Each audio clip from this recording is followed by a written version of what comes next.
We've already discussed how to summarize data as a whole.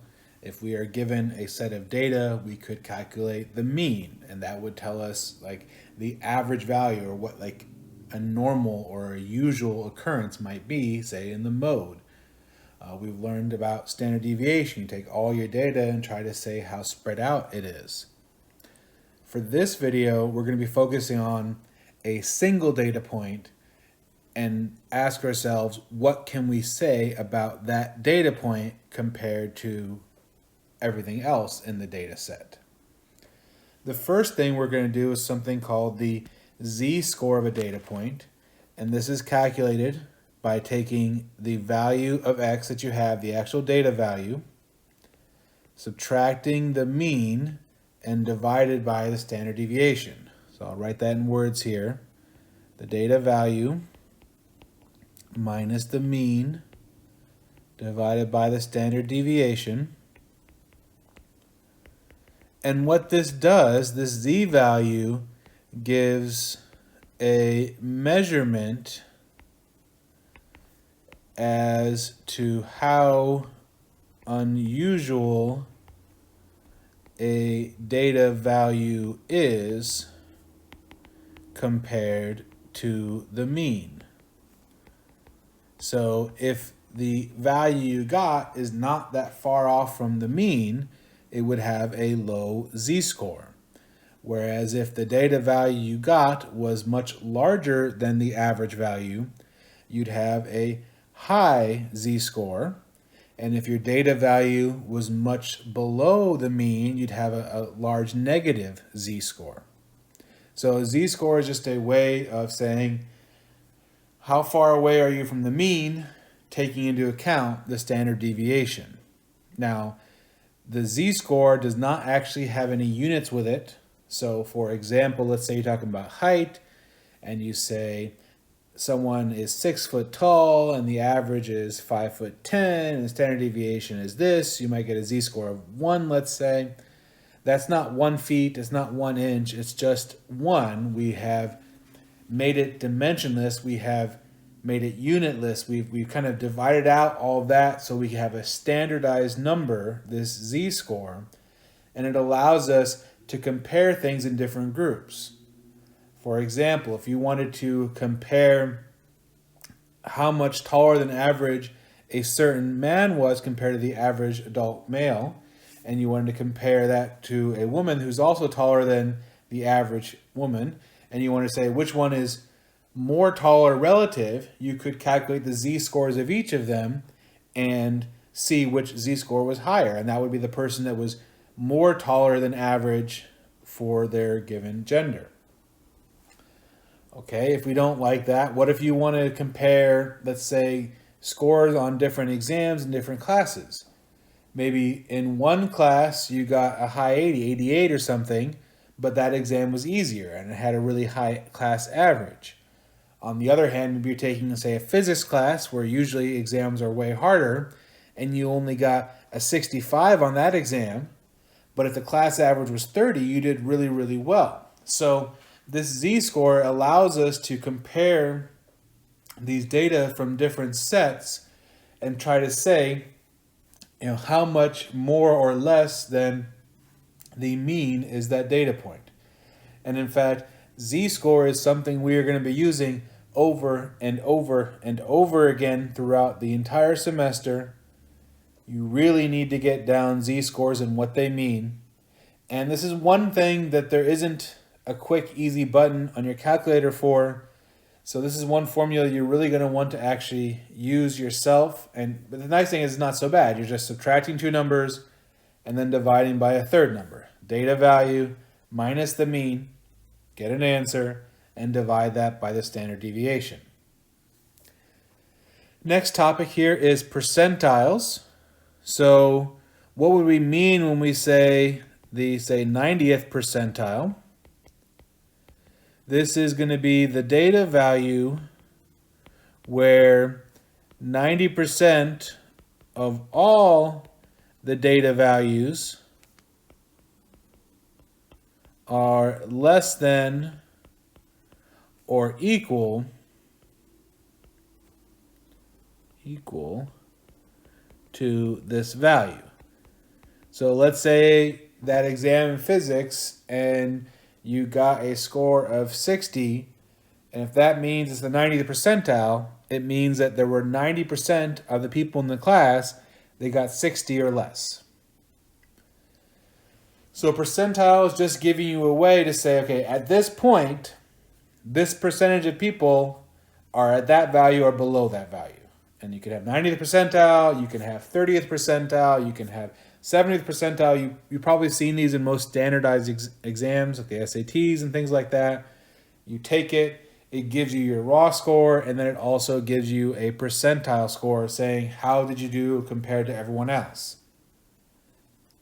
So that's just what percentile means. Now, in general, it can be pretty tricky to calculate what the actual percentile is going to be. We are going to see some examples in a later video in a very specific case of the bell-shaped distribution where we can calculate percentiles. But for right now, the general percentile is going to be something that is just too much for us. We can't do it. However, there are particular percentiles that we can calculate. For example, the 50th percentile. That means it's the data value where 50% of things are equal to or less than it. And if you think back to what we learned in previous videos, that's exactly the same thing as the median. The median is the halfway point where half the data is smaller than it, half the data is larger. That's exactly what it means to be the 50th percentile. So we can calculate the 50th percentile. That is possible. Turns out there's some others that we can also calculate. These are going to be called the quartiles. So Q1 is going to be the 25th percentile. See quartile because there's kind of four things. Q2 is the 50th percentile, which we already said is the median. And Q3 is the 75th percentile here. And so we're going to ask you to calculate these things. These are also ones that your calculator will be able to find for you, but for right now, let me just kind of show you how this works. So let's say you have a whole bunch of data here, whatever they may be. You start by finding the median, which is your Q2. Then you say, well, okay, let's take just the left half of this. And if you find the median of that part, that is going to be your Q1. And then if you take the right side of it and you find the median there, that's going to be your Q3. Because again, median splits it up into two equal parts. So when you do one median, it's 50 on the left, 50 on the right. So then you look at the green part, we know that's 50% of everything. Well, we split that down in two with the median of just that side, and it's going to be 25 and 25. So right there, we get the 25th percentile. Similarly, on the right one, you split that purple part down the half, you get 25 and 25, and that means that's going to be the 75th percentile there. So if you ever need to find the quartiles by hand, you just put the data in order, find the median on the left, and then find the median on the right. But as I said, this is something else that your calculator will be able to do for you, and we will see that later. The last thing in this video is something called outliers, and we have kind of mentioned it very briefly in a different video, and in your book it's been coming up here. So what is an outlier? What's the official definition? This is a very unusual data point. So let's say we were in a classroom and we're asking everyone's income that day. Maybe someone says 20,000, maybe someone says 50,000, says 30,000, whatever it may be. But then in walks Bill Gates, our nice guest speaker for that day. And he's like, oh, I made $30 billion this year or something, whatever it may be. That is incredibly unusual compared to everyone else in the data set. That would be an outlier. Now, I want to tell you that there is no one rule that everyone agrees on as to what is going to guarantee something to be an outlier. I think we'd all agree that Bill Gates' money is definitely an outlier for anyone else around here. But what if someone is just doing really well and making $150,000 a year? That's certainly a lot, but is it so unusual that it'd be considered an outlier? And you might say, well, okay, maybe it's not that weird, so we'll say it's not. Then okay, what if they're making $250,000 a year? What if they're making $500,000 a year? What is the exact number where it goes from being a little weird to being completely weird and being an outlier, and no one's going to be able to agree on that exact amount?